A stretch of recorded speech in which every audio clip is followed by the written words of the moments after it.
दुखी और परेशान हाल लोग जो हर वक्त किसी मेहरबान के आने का इंतजार करते हैं, या तो कुछ अपना इलाका छोड़कर दूसरे शहरों में आबाद हो गए या इस दुनिया फानी से चले गए। तहसील दीना और स्वावा के जुड़े हुए वो गांव जिनमें डोक बोकन, खड़का सईदा, महसियां, कोटली बहराम वगैरह हैं, इस दौर में भी अपनी बुनियादी सहूलियात से महरूम है। चंद दिन पहले आवाज डिजिटल पर एक प्रोग्राम इसी गाँव के हवाले से चलाया गया जिसमें लोगों की फरियाद थी, जिनको सुनकर MPA समरीना जावेद वहां पहुंच गई और लोगों के मसाइल सुने। गांव के लोगों ने अपने मसाइल सुना कर अंबार लगा दिए। MPA समरीना जावेद ने रेलवे का वो ट्रैक भी देखा जो रेलवे वालों ने इस गांव का रास्ता मुकम्मल तौर पर बंद कर दिया था। इस जगह का भी दौरा किया, वहां स्कूल की लेडीज टीचर की फरियाद सुनी कि लेडीज टीचर किस तरह मुश्किल और गठन रास्तों से गुजर कर स्कूल बच्चों की तालीम के लिए आती हैं। कितना फासला है आपके स्कूल का? यहाँ से आगे 3 किलोमीटर, आगे 3 किलोमीटर 6 किलोमीटर। अगर एक बच्ची ने दीना से आना है, टीचर ने स्वावा से आना है, वो बेचारी पहले जीटी रोड तक आएगी, वहाँ से गाड़ी लेके इधर आएगी। अगर ट्रांसपोर्ट ना मिले ये बेचारियाँ जलील होके आती हैं। क्यों आती हैं? बेटा आप लोग जाओ, बारिश हो रही है। Thank you.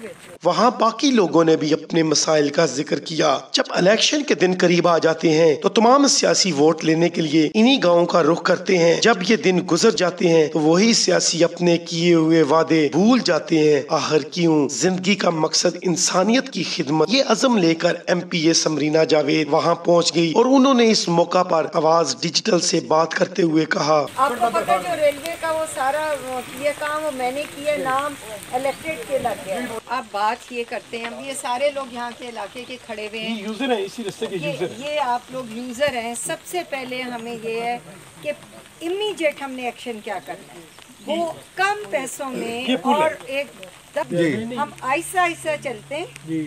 पहले ये ले लेते हैं, यहाँ से बना लेते हैं, क्योंकि आप लोग बताए जैसे इस बच्चे ने कि 3 गांव लगते हैं जी। 3 गांव है, तो 3 गांव में कितनी आबादी है? डेली तकरीबन 300 से 400 बच्चे स्कूल जाते हैं। तो उन्हें सुबह जाना भी है और आना भी है। अक्सर औकात गाड़ी लेट होती है तो वो 2-2 घंटे, घंटा इस पटड़ी के ऊपर बैठे रहते हैं। वो किसी टाइम भी बड़ा हादसा हो सकता है। इसी वाले से आज इस प्रोग्राम में हमारे साथ मैडम MPA समरीना जावेद साहब मौजूद हैं, इनसे बात करते हैं। अस्सलाम वालेकुम। वालेकुम अस्सलाम। मैडम सबसे पहले तो आपका बहुत शुक्रिया, आपने इस गांव का विज़िट किया, इस गांव के हालात आपने खुद जाने।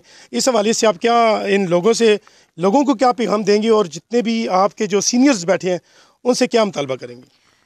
देखें जी, सबसे पहले तो मुझे यहाँ के लोगों का इतनी बड़ी आबादी इतनी ज़्यादा बदहाली में है और इतने ज़माने से है और इसका किसी ने कोई हल नहीं निकाला। तहे दिल से मैं बहुत ज़्यादा आपका शुक्रिया अदा करती हूँ कि आपने आइडेंटिफाई किया। मैंने आपका प्रोग्राम देखा और फिर मैंने ये आपसे ही कहा कि मुझे यहाँ ले जाएं, विज़िट करें। देखिए बात ये है, फिर वही पुराना दौर याद करना पड़ता है मजबूरन कि हमने लोगों को फैसिलिटेट नहीं किया।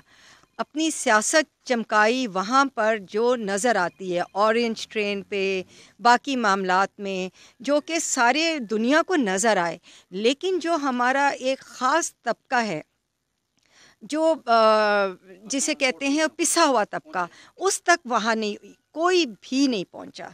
और मैं बड़े अफसोस से कह रही हूँ कि हमारी तहरीक इंसाफ जो है इस पे फोकस तो है, वो चाहती तो है, लेकिन आइडेंटिफाई जैसे किया। और मैं एज आ नुमाइंदा PTI का फ़ौरन पहुंची हूँ। हार्डली 2 दिन पहले मैंने आपका प्रोग्राम देखा था।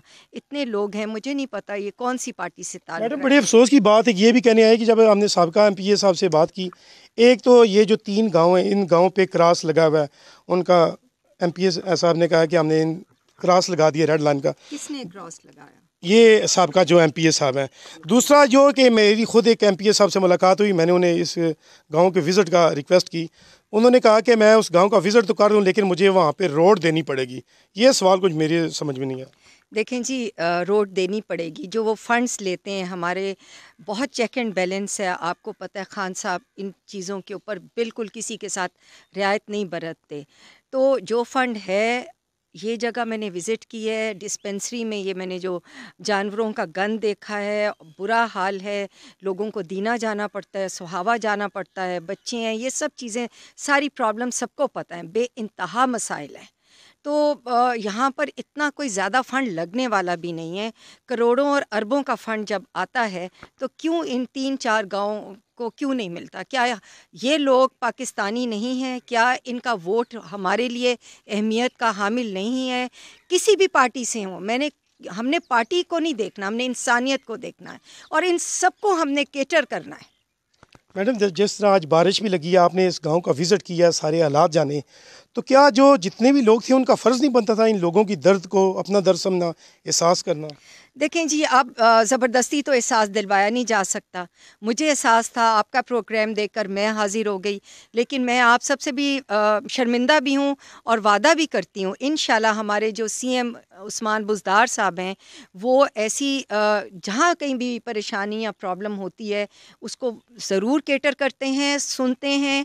ہم بے شک ریزرو سیٹس کی ایم پی ایز ہیں لیکن وہ ہماری بات مانتے اس طرح ہیں، لیکن ان کو نشاندہی کروانے کی ضرورت ہے. میں انشاءاللہ تعالیٰ آپ لوگوں کے ساتھ یہ جو بھی ہے پیپر بنا کے، فائل بنا کے عثمان بزدار صاحب کے سامنے رکھوں گی، اور انشاءاللہ آپ یقین کریں کہ پنجاب میں جو بھی حصہ ہے وہ کسی ہیڈ سے بھی نکال کے دیں، آپ کے علاقے کے لیے فنڈ لے کر آؤں گی. دیکھیں جی، میں تو پی ٹی آئی میں 19 سال سے ہوں، کل ہے، لیکن میں کسی کی گارنٹی نہیں دے سکتی. میں اپنی بات کروں گی کہ میں پوری کوشش کروں. ناظرین، آپ کو ایک بات بتاتے چلیں کہ انہی گاؤں سے تقریباً 400 سے زائد طلباء و طالبات تعلیم حاصل کرنے کے لیے دینا یا جیلم جاتے ہیں. سے راستہ نہ ہونے کی وجہ سے والدین بھی سخت پریشان رہتے ہیں. اگر یہاں پل دوبارہ بنا دیا جائے جو ریلوے والوں نے خود ہی توڑا تھا تو ان علاقوں کے لیے بہت آسانیاں پیدا ہوں گی. ناظرین، آپ نے پروگرام دیکھا، اپنے پروگرام میں یہ بات بھی دیکھی کہ جس طرح باقی لوگوں کو بھی یہاں آنا چاہیے تھا، کوئی لوگ نہیں آئے. صرف ایم پی اے سمرینہ جاوید صاحبہ یہاں پہ آئی ہیں، انہوں نے گاؤں کا وزٹ، لوگوں کے حالات جانے، یہاں پہ جو بنیادی مسائل تھے مسائل پہ بھی بات کی. ناظرین، یہاں پہ ایک سوال پیدا ہوتا ہے کہ یہ فنڈ کن لوگوں کا فنڈ ہے؟ یہ فنڈ ہمارا فنڈ ہے، یہ فنڈ ان لوگوں کا فنڈ ہے، یہ فنڈ ان لوگوں پہ لگنا چاہیے، آخر کیوں نہیں لگ رہا؟ اس کے پیچھے بھی بہت سوال ہیں. انشاءاللہ اگلے پروگرام تک اجازت دیجیے. اللہ حافظ.